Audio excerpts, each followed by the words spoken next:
The rain fell red on the planet of Virell, not water. Not acid, but blood-thin, warm, and fresh.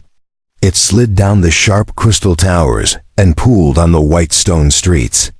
The war had started without warning, and it was already a massacre. No. One knew why the Korlaks had attacked. 1 minute, they were allies trading goods, exchanging diplomats. The next, they were bombing cities, vaporizing people mid-sentence. Virelia's defense systems barely had time to activate. Princess Savannah stood at the edge of her shattered palace balcony. Her long violet robe soaked in blood, not hers, but her guards. Her eyes, silver like frozen stars, scanned the sky. For ships, fires burned in the capital. Screams echoed through the cold air. And yet, she stood there, proud and still, as if the storm could not touch her. She was the last royal alive. Inside the palace ruins, only one signal flickered in the communication room. Only one distress call had been answered. And it wasn't from a fleet. It wasn't from a government. It came from a single ship, a human ship. Who the hell is still alive down there? The voice crackled. This is James Rowe, independent salvage crew. If anyone hears this, stay in cover. I'm landing near the palace ruins in 3 minutes. The alien tech didn't fully translate his accent, but it worked well enough. Savannah narrowed her eyes. A human? Alone? Her advisors had warned her about humans. Too emotional, too reckless, not to be trusted. They were a young species full of chaos. But in that moment, when the Korlaks were slaughtering her people and her so-called allies were running away, only a human answered the call. 3 minutes later, a rust-covered ship burst through the smoky clouds. It was loud, ugly, and definitely not military, but it flew straight into the battle zone like it didn't care who saw it. Anti-air fire snapped at it, but the pilot danced through the beams with terrifying skill. It crashed half on purpose into the palace courtyard. Out stepped a man with dirt on his boots, a gun on his back, and a half-smile like he'd seen. Worse, princess, he shouted, brushing ash from his jacket. I'm here to pick up royalty, Savannah blinked. You came alone? Didn't know it was gonna be this bad, he said, coughing on the smoke. But hey, what's life without a little insanity? She looked at him like one might look at a small, dangerous animal. You're mad, James just grinned. Probably. But you called for help. Everyone else ran. So now you're stuck with me. Before she could speak again, an explosion ripped through the upper tower behind her. The blast wave knocked her off her feet, but the human was faster. He grabbed her wrist, yanked her to cover, and fired a round into the sky. A Korlak scout dropped, its wings torn open. He didn't look at the kill. He looked at her. You okay? Savannah nodded slowly, shocked. This was not how Virelian princesses were treated. Not with dirt. Not with jokes. And definitely not with bullets flying around. But he wasn't disrespectful.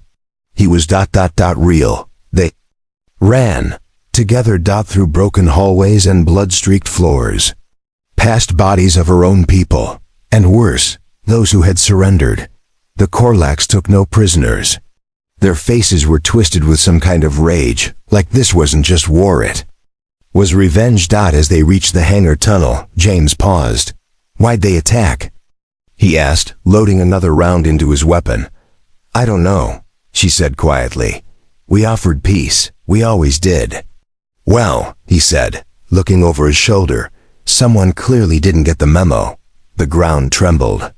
Another ship landed. But this one wasn't friendly. The tunnel door opened, and a dozen Korlak hunters marched in. Savannah stepped forward.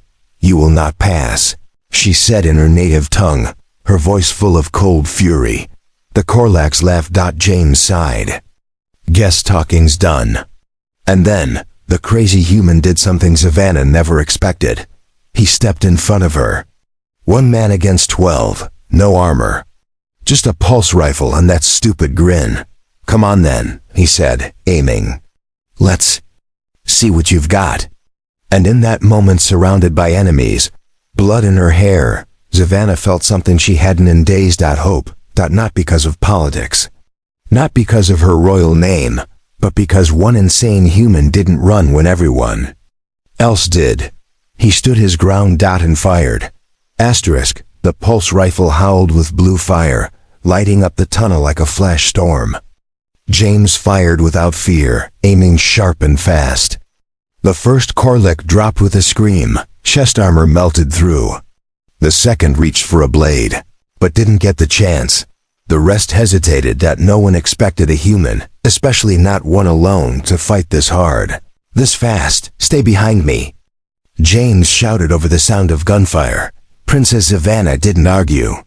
She knew pride would get her killed, and right now, pride was not worth more than staying alive. James ducked low and rolled between pillars. He fired left, right, then lobbed a small grenade forward. It was old tech, maybe Earth-made, but it did the job. Smoke and plasma sparks filled the tunnel, blinding the Korlaks. Their screams turned from anger to pain. Zavanna stared, breathing hard. His movements weren't polished like a soldier's, but wild, unpredictable. He moved like someone who had survived too many bar fights and pirate raids.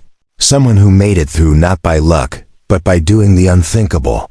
The Korlaks tried to rush him. James ran forward to meet them, not away. She had never seen anyone do that. Not even her royal guards. The last 3 Korlaks charged with blades glowing red. Zavanna raised her hand, trying to summon the small pulse of her royal weapon, but it was too slow. James was already there. He grabbed one by the throat, slammed it into a wall, and shot the second in the leg. As it fell, he kicked its weapon away and turned to the third. This one was faster. It slashed across James's shoulder, drawing blood. He winced but didn't fall. Instead, he roared like an animal and slammed the butt of his rifle into the alien's face. Bone cracked. It hit the floor. UNMOVING. Silence filled the tunnel. Only the sound of James breathing hard remained. Zavanna stepped forward, watching the blood drip from his arm. "You're hurt." "Yeah, and pissed off," he muttered, wiping his face. "But we're alive." She looked around at the bodies. 12 Korlak hunters, elite soldiers, all dead. From one man, she didn't know whether to feel fear or awe. He took a shaky step, then another. "We need to move." That fight lit up every scanner in the sector. "Where do we go?" James looked at her, his eyes serious now. "My ships." "Shot. We won't get far with it. But there's a mining transport station under the old palace ruins. If it's still online, we can take the tunnels." Zavanna frowned. "That place was sealed after the war with the Solari." "Exactly." James smirked. No one thinks to check the place's history tried to erase. They moved quickly, through fire-lit alleys and under broken archways. Civilians hid in shadows, eyes wide with fear. Some reached out as the princes passed, their hope flickering like dying lights. Zavanna tried to stop, to speak to them, to say something, but James pulled her gently. "We save them by staying alive," he said. When they finally reached the ancient tunnel gate, it was half buried in rubble. James pulled a laser cutter from his belt and started slicing through the sealed panel. Sparks flew. Zavanna stood guard. Her hands shook, but her voice was calm. "Why did you come?" she asked softly. "You didn't know me. You didn't even know what was down here." He didn't stop cutting. "I got the call. Someone needed help. That's not normal, not even for humans." He paused, then looked her in the eyes. "Maybe not, but I got tired of watching people die when I could have done something." Silence stretched between them. Then the panel hissed and slid open. A dark tunnel yawned before them, wide and quiet. James motioned for her to enter. "Ladies first." She stepped inside, but before he followed, James paused and looked back, his eyes scanning the burning sky. Something was coming. He could feel it. a bigger force. A darker purpose. The Korlaks weren't just attacking. They were hunting, and he had just made himself their biggest target. He smiled to himself. Let them come. He had a princess to protect and a war to end. The tunnel was cold and dark, older than any living being on Varelia. Dust clung to every surface like old memories. Each step echoed, deep and hollow. James held a small flashlight in one hand and his rifle in the other. Savannah walked beside him, her steps silent, her royal robes torn and stained. But she still held her chin high. I thought these tunnels were just stories, she whispered. They are to most people, James replied. But scavengers like me hear things. We go where no one else wants to. You said these were mining tunnels? Yeah, deep ones. Before your people ruled this place, before all the shining towers, Varelia was just rock and ore. Old wars, buried tech, secrets. She looked at him. And you trust this place to keep us safe? James gave a lopsided smile. Nope, I trust me. They walked in silence for a while. Far above, the ground shook faintly. Another explosion. The Korlaks were still searching. Getting closer, Savannah stopped suddenly. A body lay in the shadows, curled against the tunnel wall. It wasn't Korlak. It was a Varelian child. James stepped forward, eyes narrowing. The boy's skin was pale blue.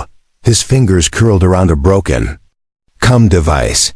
He tried to call for help, Savannah said, her voice cracking. No one came. James knelt and closed the boy's eyes. They'll pay for this, he said. All of them. Savannah didn't speak, but something in her eyes shifted. She had grown up in crystal palaces far from blood and dirt. Now she stood in the dark, beside a human covered in soot and scars. She didn't feel like a princess anymore. She felt like a soldier without armor. They moved on, deeper into the earth. At last, they reached an old steel door with markings so faded they were barely readable. James scanned it with a small black device. Still locked, he muttered, but not for long. He opened a side panel and started rewiring. Sparks flew again. Savannah stared at the door. This leads to the transport lines? Yeah, automated. Trains that used to move ore. If one still works, it could take us out of the capital, maybe to the mountain zones. What then? James shrugged. We find somewhere safe, regroup, or fight back. Depends how crazy you want to get. She looked at him with surprise. You would stay? Fight for a planet that isn't yours? James didn't look at her. It is now. The lock clicked. The door groaned open, revealing a wide underground platform and several old rail lines covered in vines and rust. One transport train remained half buried in debris, but the cockpit lights blinked faintly. Alive, James ran a systems check while Savannah stood guard. The moment felt strange. She had been surrounded by commanders, advisors, guards her entire life. And yet, she had never trusted anyone the way she was starting to trust him. Power cells are low, James sighed. We'll get one shot, then we make it count. He glanced at her. You talk like a rebel leader now. Maybe I am. Before they could board, the wall behind them exploded. Dust and stone blasted into the tunnel.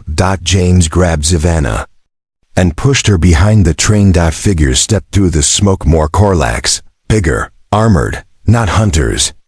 Executioners. They tracked us, James growled. Savannah peeked around the edge. 4 of them, and something behind them. Something big. Heavy footsteps echoed. Then it stepped into view. A Korlak enforcer, nearly 3 meters tall. It's black. Armor steaming, claws sharp as bone blades. Its eyes glowed with hatred. James hissed. That's not just a soldier. That's a war machine. Savannah gripped his arm. You can't fight that. Wasn't planning to, James said. Just distract it long enough to get you on that train. He stood, raised his rifle and shouted, Hey, Tin Can. You like fireworks? He threw a small charge into the air and shot it mid-flight. The explosion blinded the tunnel. In that flash, he ran forward, drawing the Korlaks away from the train. Zevana wanted to stop him, scream, call him back, but something told her. This was how humans saved people.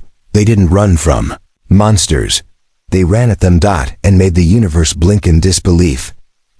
James dashed across the platform, diving behind a support beam as plasma blasts lit up the air behind him. The Enforcer roared, the sound metal in rage. The three smaller Korlaks split up, trying to flank him. Zevana, heart pounding, crawled into the train's cockpit. Dust covered everything. Screens flickered with low-power warnings. She pressed buttons she barely understood, praying something would work. The engines groaned. "You better come back," she whispered. Out on the platform, James popped up from cover and fired at the nearest Korlak. His shot struck the creature's shoulder, spinning it backward. Another fired at him, and he barely rolled away in time.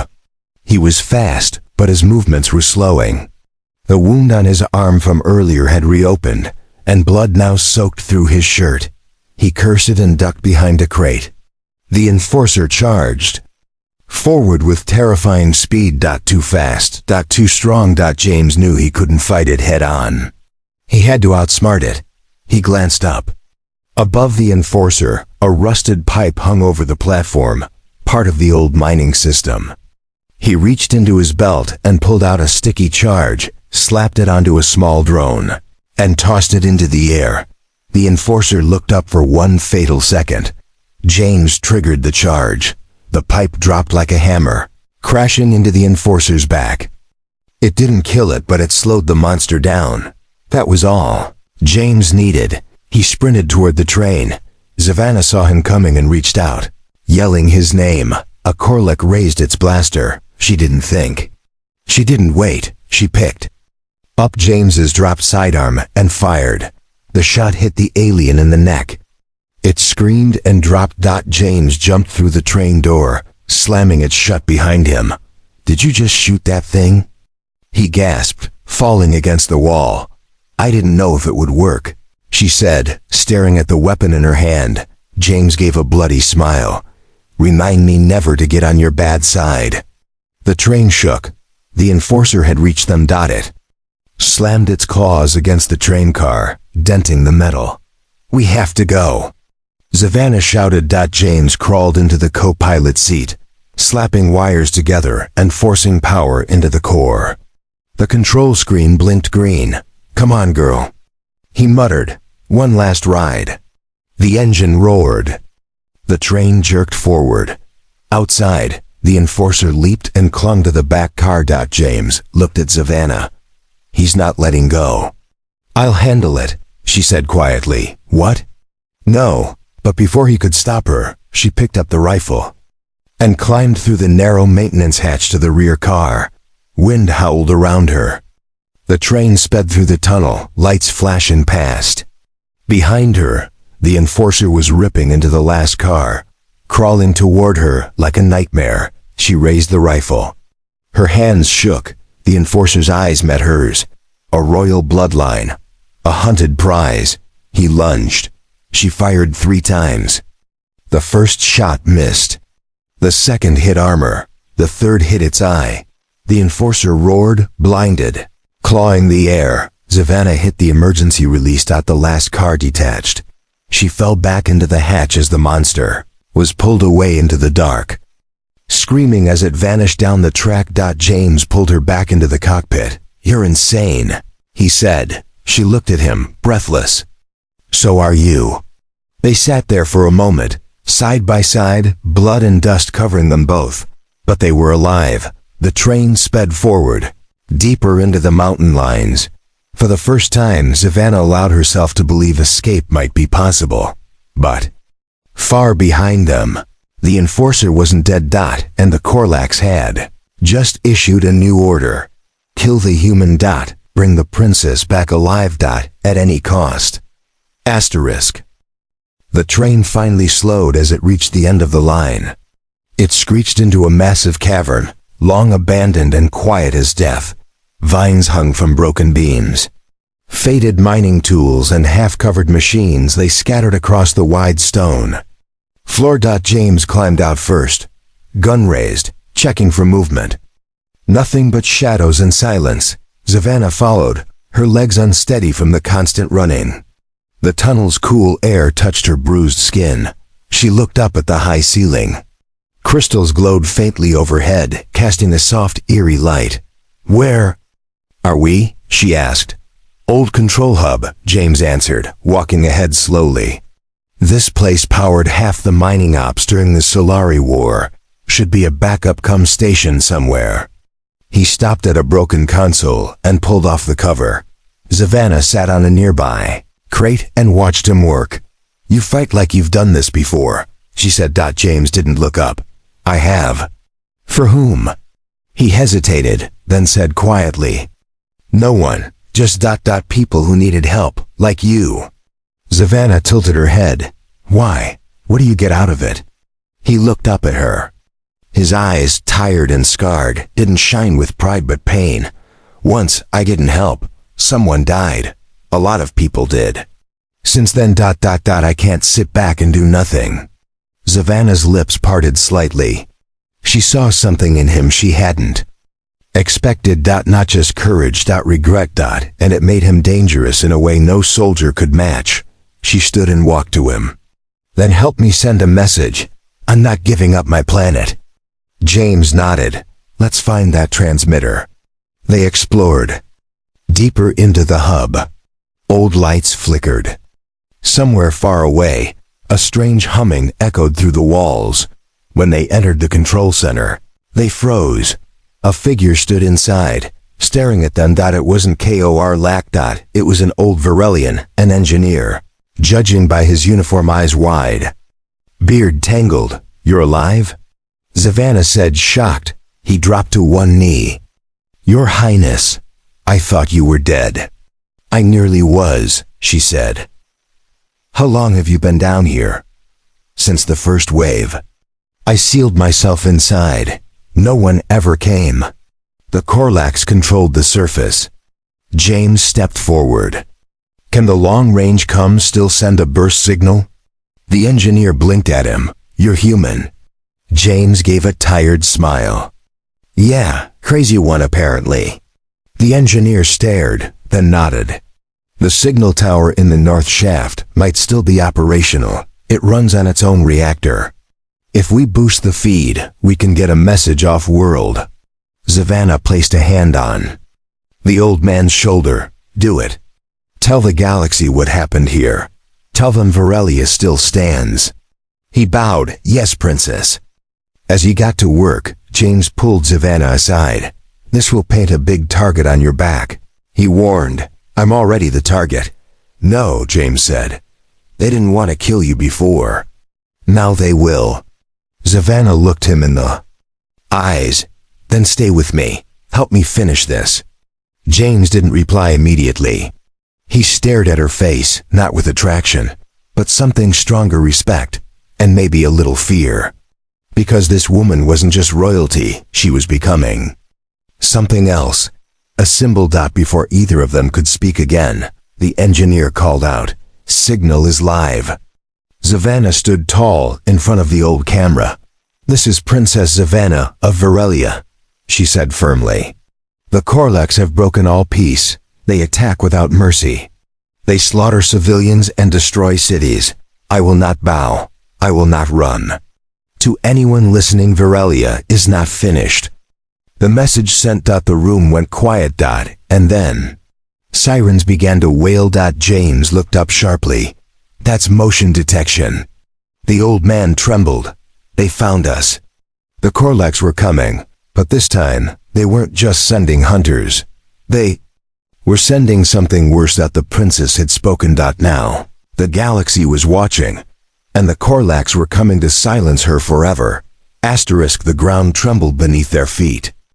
Dust drifted from the ceiling as distant footsteps echoed through the ancient tunnels. Heavy, steady, and many. "They're close," James muttered, slinging his rifle over his shoulder. The old engineer backed away from the control panel, eyes wide with fear. You have to run. The north shaft has a lift that leads to the surface. It's old, but it might still work. James checked his gear. Where does it come out? An abandoned weather station. Halfway up the mountain range. Savannah turned to the engineer.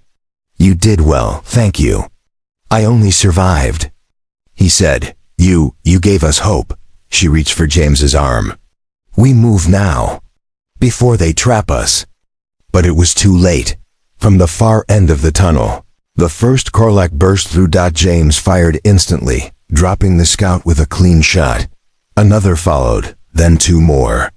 The sound of plasma and fire filled the cavern. Savannah pulled the engineer behind cover as James laid down fire.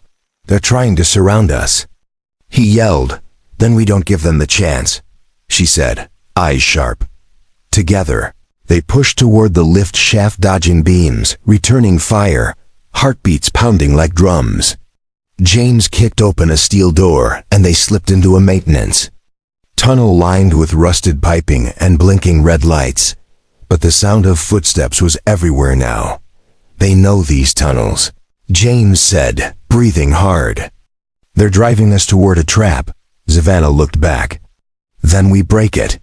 They reached the lift at last, a massive platform suspended by old cables, barely humming with power. The panel sparked when James slammed his hand on it. Come on, he muttered. The elevator shuddered, then slowly began to rise. But then a terrible sound. A roar. The enforcer, somehow, it had survived. Bloodied, dented, but alive. It stomped into view at the far end of the tunnel, dragging its ruined leg, claws screeching along the wall. Behind it, more Korlak soldiers poured in like shadows with blades. The lift was too slow. They'll be on us before we reach the top, Savannah shouted. James's face twisted. He looked at her, then at the controls. Then made a decision. He stepped off the lift. What are you doing?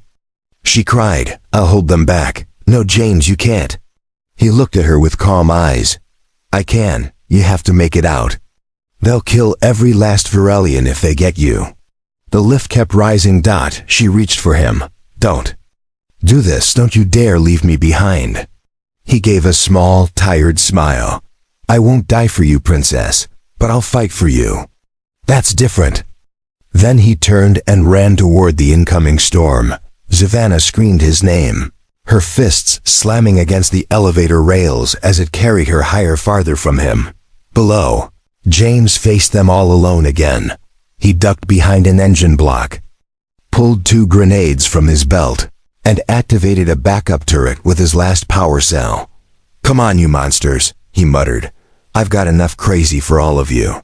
The enforcer roared and charged and James ran straight at it. Far above, Savannah climbed off the lift into the ruined weather station. Cold wind howled around her. She dropped to her knees, tears mixing with rain. She didn't know if James had survived, but if he didn't, then she would make his sacrifice mean something. Because now, she wasn't just the last princess of Varelia. She was its leader. And war had just begun. Asterisk. Snow fell quietly on the weather station rooftop. Anna stood there, staring down the mountain path. Smoke still curled from below, where the ancient lift had brought her to safety. But James had never followed. She had called his name for hours. Sent signals, waited. Nothing. Her hands were numb. Not from the cold, but from loss. She had escaped.